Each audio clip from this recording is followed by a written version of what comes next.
Segunda parte de la encuesta de Voz Populi, segunda parte que muestra, por ejemplo, que el Partido Popular ganaría casi 2 millones de votos desde las elecciones de noviembre del año 2019, mientras que los partidos de coalición de gobierno, el Partido Socialista y Unidas Podemos, perderían más de 1 millón de votantes, casi tantos como los que pierde Ciudadanos. Hablamos también de los presupuestos generales del Estado para el año que viene. Ponemos la lupa, por ejemplo, en el gasto del Ministerio de Igualdad, de Irene Montero. Va a duplicar el gasto en personal. Y hablamos también de partidas, en este caso de ingresos, y vemos, por ejemplo, cómo dos de las tasas estrella del gobierno, la tasa Tobin y la tasa Google, se ha ingresado tan poco por ellas este año que el año que viene la previsión de recaudación se divide por 3. Lo vemos aquí en Barra Libre. Comenzamos.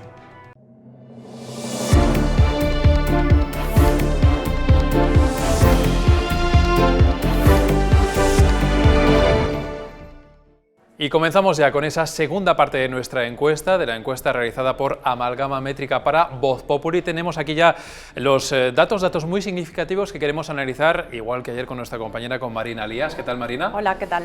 A ver, Marina, nos han sorprendido mucho los datos que publicamos en este segundo día de encuesta, en estos datos que estás contando tú, sobre la variación de voto, de cientos de miles de votos, casi 2 millones que gana el Partido Popular y casi 1 millón, o mejor dicho, más de 1 millón los que se dejan los partidos de coalición de gobierno, Unidas Podemos y el Partido Socialista. Sí, la coalición de gobierno no sale muy bien parada en esta encuesta. El PSOE perdería 428.000 votos, mientras que Unidas Podemos, ya sin Pablo Iglesias, pierde 666.000 votos. Si se produjesen elecciones ahora, la suma de esa pérdida más la del PSOE ronda el millón.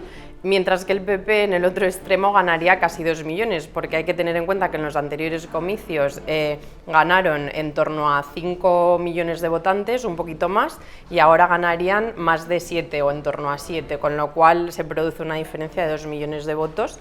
En el caso de Vox también salen ganando, pero no es una victoria tan acusada como la del PP, serían 200.000 votos más y Ciudadanos sale perdiendo. Claro, porque te iba a decir, Marina, que vemos aquí la bajada importante del Partido Socialista, Unidas Podemos, pero realmente aquí quien pierde la mayor parte de esos votos, tanto en proporción como en número, es Ciudadanos, que se deja casi 1 millón de votos. Claro, hay que tener en cuenta que ellos ganaron más de 1 millón de votos el 10 de noviembre de 2019, que ya se constató esa caída, ese declive del partido que ahora lidera Inés Arrimadas, pero bueno, aún así tenían 1 millón y pico de votantes. Sin embargo, ahora perderían 994.000, solo les votan 666.000 personas según este sondeo. Esto se traduce en un escaño, como contamos el otro día, o sea, un solo sillón en el Congreso de los Diputados, irían directos al grupo mixto. Bueno, y nos hablabas de Vox hace un instante, vemos que además del Partido Popular, Vox también sube más de 200.000 votos, aunque también hay que hablar de Más País, que tienes ahí, que sube casi 300.000 votos, que puede explicar en parte esa pérdida de votantes, tanto del Partido Socialista como sobre todo de Unidas Podemos. Sí, Más País tuvo en torno a 400.000 votantes el 10 de noviembre de 2019 y ahora tendría pues más de 700.000, con lo cual bueno, pues ha subido casi 300.000 votos, 300.000 papeletas más si se produjesen comicios ahora, y eso se traduce en 2 diputados más de los que tuvieron, ¿no? en las anteriores elecciones. Bueno, dentro de la izquierda es el claro ganador, mientras que Unidas Podemos pues es el que se lleva la peor parte. Bueno, esto es en cuanto, lo hemos visto aquí, esa variación de voto, quién sube, quién baja más, pero tenemos más cosas, más datos que mostrarles, también con Marina. Lo que queremos ver ahora es ver dónde han ido a parar los nuevos votantes y las abstenciones desde el 10 de noviembre. Y aquí lo vemos clarísimamente. Los dos partidos tradicionales, el Partido Popular y el Partido Socialista, son los que más suben en este caso, de los nuevos votos y de las abstenciones. Vemos que aquí lo de la nueva política, los nuevos partidos y tal, nada de nada, son los dos de siempre. Sí, el bipartidismo sale beneficiado de esos abstencionistas del 10 de noviembre que ahora van a votar. O sea, según esta encuesta, el 43,3% de las personas que se abstuvieron en los anteriores comicios y ahora van a votar lo harían al PP, o sea, casi la mitad de este perfil de personas va a votar a Pablo Casado, mientras que el 29,8% se decantaría por Pedro Sánchez, bastante menos, pero bueno, o sea, todavía mucho más que al resto de partidos.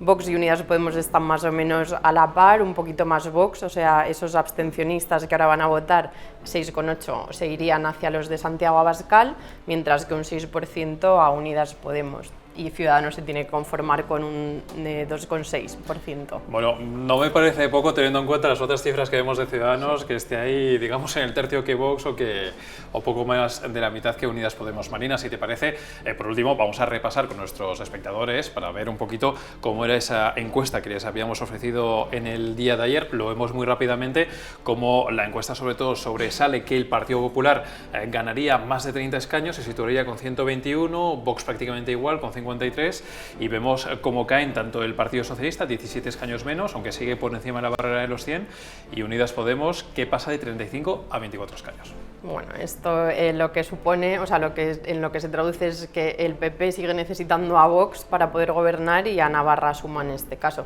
No puede gobernar con mayoría absoluta si no suma 176 escaños y a juzgar por los resultados, por esos 121 diputados, necesita los 53 de Vox y los 2 de Navarra suma. Y en el bloque de la izquierda pues no salen las cuentas, aunque se sumen todas las Unidas Podemos, sus confluencias, el PSOE y el resto de fuerzas independentistas y separatistas que apoyaron la investidura, aún así no llegarían a los 176 tampoco, se quedarían a un par, en torno a 2-4 escaños del bloque de la derecha.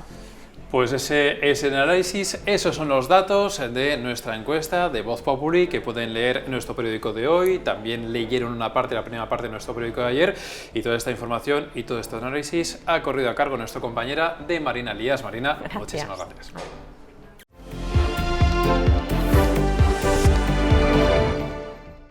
Y además de la encuesta, en estas últimas horas ha habido una noticia principal que ha ocupado pues mucha parte de la información, que son los presupuestos generales del Estado para el año que viene. Nosotros aquí en Barra Libre queremos hablar por una parte de una partida de gasto y por otra parte de recaudación. Primero empezamos con el gasto y hablamos de esto con nuestro compañero, con Borja Negrete, que hoy viene con estilismo renovado y con esa chaqueta de cuero. ¿Qué tal, Borja? ¿Cómo estás? Muy buenas, Alberto. Pues ahí intentamos dar la talla, pero no llegamos a tu nivel. A ver, sí, tu información da la talla con respecto a tu vestimenta. Queremos hablar de Irene Montero, vemos detrás de ti en la pantalla a la ministra de Igualdad, queremos hablar de ella porque, hurgando un poquito ahí en los datos de los presupuestos para el año que viene, hemos visto que en su ministerio se duplica el gasto en trabajadores, en colaboradores con respecto a este 2021.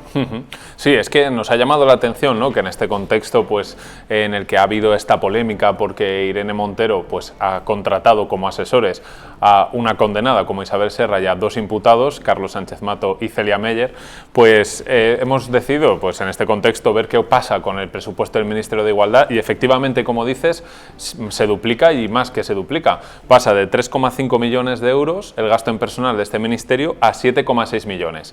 ¿Y qué aumenta? Pues aumenta el gasto tanto en asesores como en funcionarios como en altos cargos.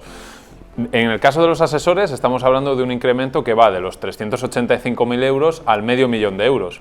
Si hablamos de los altos cargos, el incremento es del 30%, o sea, pasando de unos 200.000 a 269.000 euros para pagar altos cargos. Y luego en funcionarios es lo que más crece. Ahí pasa de un gasto que tenía en 2021 de 1 millón a más de 3 millones, 3,6 millones. Bueno, hablas tú del gasto que se ha disparado en asesores, 100 y pico mil euros en el caso del ministerio de Irene Montero. Recordemos aquí en Voz Populi también hemos publicado en varias ocasiones cómo se ha disparado desde, sobre todo a raíz de la crisis de gobierno del pasado verano, ese gasto en asesores dentro de los diferentes ministerios. Tienen la información ahí en nuestro periódico.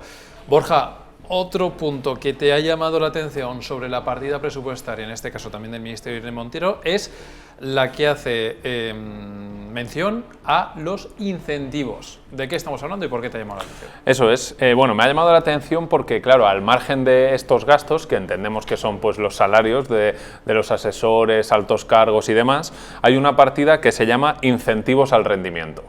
Es una forma, pues también de incrementar el salario de estas personas, de los asesores, los altos cargos y demás, pero sin decirlo directamente en el presupuesto. Los incentivos al rendimiento pues es un dinero extra que el Ministerio va a gestionar en base a dos factores, la productividad. Esto perdóname, es que me suena mucho a gran empresa, ¿no? Me Sí, está sí, sonando sí. a empresa, a banco, a no sé qué, un poquito a eso, ¿no? Exactamente, son para este apartado ya en 2021 dedicó 1 millón de euros y ahora pasa a los 1,6 millones de euros. Y ya te digo que va un poco en base a la productividad y también las llamadas gratificaciones, así como te digo, que pues también pueden suponer un dinerillo extra para estos trabajadores. Y que es además un gasto más o menos discrecional, digamos, o sea que más o menos se puede, Exacto, se puede totalmente. dar como se quiera.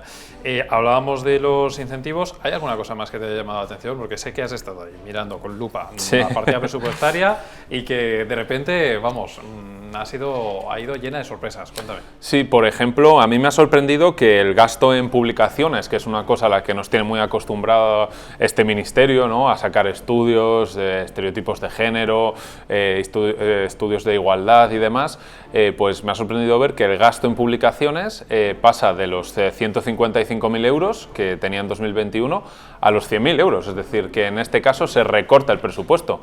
Y luego, en el caso contrario, la formación. A la formación solamente se destinaban 36.000 euros en 2021 y ahora se multiplica por 4 esta partida. Estamos hablando pues, de una cantidad superior a los 150.000 euros. Pues Borja Negrete, que ha sacado la chupa de cuero y la lupa para mirar de cerca qué es el dinero en el que se quiere gastar el ministerio, en este caso, de Irene Montero. Muchas gracias, Borja. Muchas gracias, Alberto. Bueno, lo cierto es que en las últimas horas, desde ayer, ha habido un baile tremendo de cifras en torno a esos presupuestos generales del Estado del Gobierno para el año 2022. Hemos hablado de muchas partidas de gasto, también de recaudación, y de esto último es de lo que queremos hablar un poquito más en profundidad con nuestra compañera experta en economía, con Alejandra Alcese. ¿Qué tal, Alejandra? Hola, Alberto. A ver, te quiero hacer dos preguntas, una un poquito más concreta y una un poquito más general. La concreta va sobre la transacción, sobre el impuesto a las transacciones financieras y el impuesto a los servicios digitales, es decir, la tasa Tobin y la tasa Google.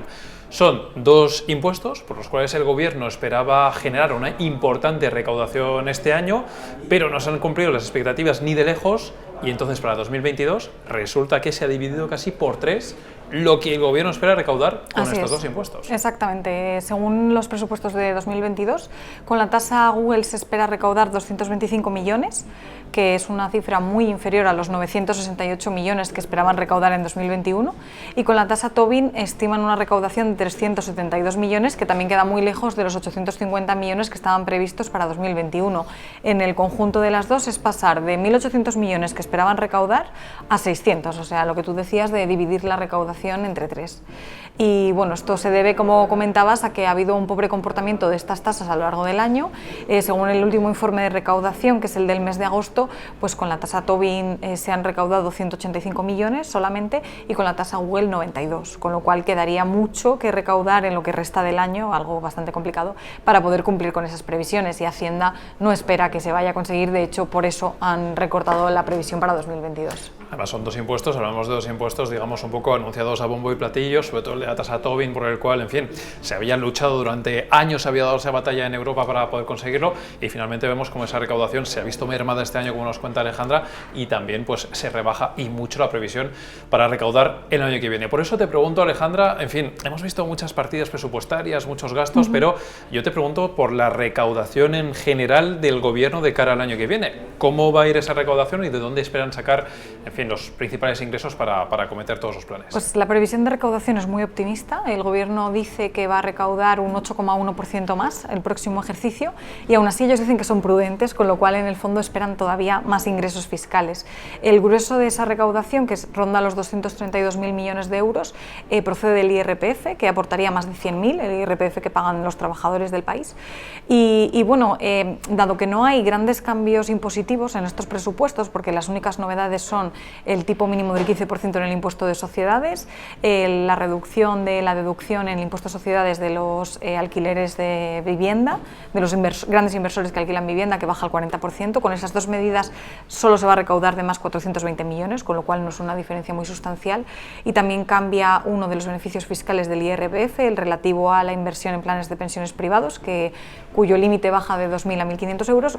En definitiva, hay pocos cambios fiscales y, sin embargo, se prevé un gran aumento de la recaudación. Hacienda dice que esto se debe a que la economía va a mejorar mucho. El crecimiento económico va a ayudar a que se recaude más por todos los impuestos, por la mejora del empleo, la mejora del consumo, la mejora de los beneficios empresariales, y también tenemos que tener en cuenta que la inflación colabora, porque al subir los precios, todos estos impuestos que se calculan sobre bases monetarias aumentan la recaudación. Me ha hecho gracia que utilice esa palabra prudente, porque es verdad que es un calificativo que el gobierno, y da igual el color del gobierno, siempre emplea, ya sea en las previsiones de recaudación o en las previsiones económicas, que siempre suelen estar por encima de los organismos, y a pesar de eso dice prudente. Pues bueno, en fin, prudente, pero ya veremos sobre todo si se cumple, que es lo importante. Efectivamente. Alejandra Olcese, muchísimas gracias por tu información. Gracias. Bueno, y hasta aquí esta edición de Barra Libre con este asunto de presupuestos, que trataremos más en profundidad también este fin de semana con el redactor jefe de Economía, con Juan Delgado, que ya lo saben, es una de nuestras estrellas siempre en esa edición de fin de semana, así que ya lo escucharemos. Hasta aquí, volveremos con más información y con más noticias en Barra Libre. Muchas gracias.